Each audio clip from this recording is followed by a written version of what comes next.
All right, kids. Today's story is The Little Red Ant. I don't know if we've read this one before to you or not. The little red ant was trying to find her way back to her nest. At last she saw an enormous hole in the side of a hill. Gracious me, said the ant, crawling inside. How very big my nest has become. This isn't your nest, growled a grizzly bear. This is my den. I live here.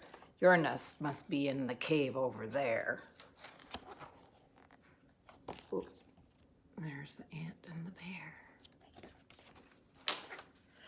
The little red ant scurried across to the cave. How very dark and gloomy it looked inside. Some strange creatures were hanging from the roof. Excuse me, said the ant. Is this my nest? No, it isn't, squealed the bats, uncurling themselves and gliding around in the dark. This is our cave.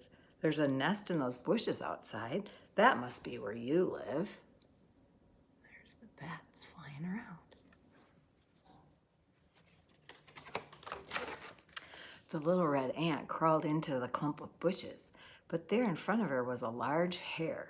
Go away, he said, twitching his long ears and sitting up on his strong back legs. This is my den. There's a nest in the lime tree. That's what you're looking for. So a hare is a different type of a rabbit. The little red ant struggled up the lime tree. I didn't realize my nest was so high up, she panted. It isn't, snapped a green woodpecker, rapping away at the tree trunk. This is my nest. Your nest is down in that hole. There's not room for two here.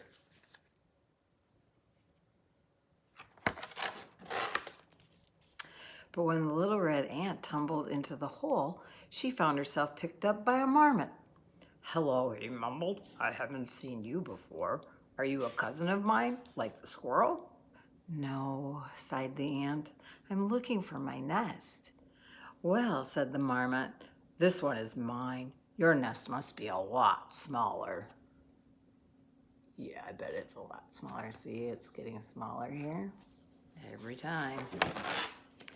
So the little red ant took herself off to the orchard, and there she saw a smaller nest. It was a little heap of earth with an entrance hole on top. Inside, the ant bumped into a mole. What are you doing here? He grumbled, brushing dirt off his glossy coat. I dug this tunnel with my strong front paws. Your nest isn't round here.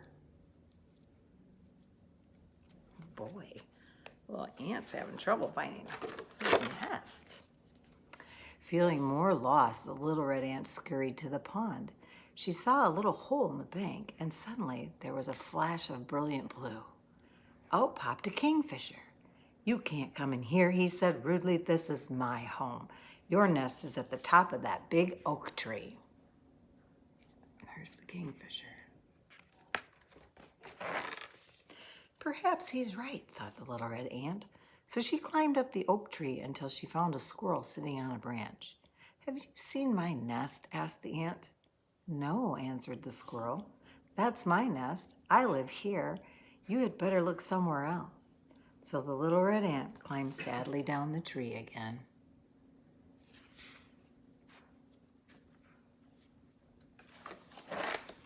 How tired I am, sighed the little red ant as she crawled wearily up a low wall. I do hope I've reached my home at last. What are you doing here? Hissed the lizard, flicking his long tongue. Your nest is in the middle of the hedge.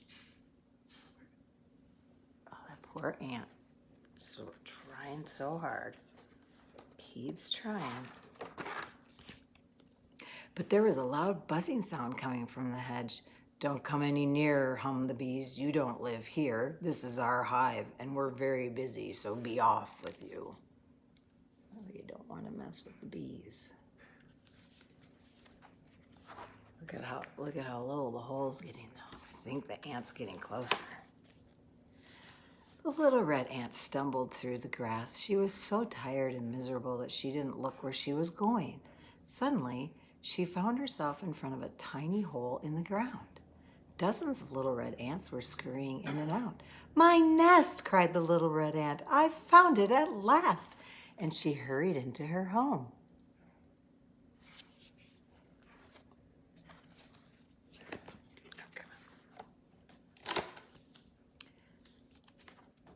that was the end. We're done. That was a good story. Grandma forgot all about this one. Love you guys.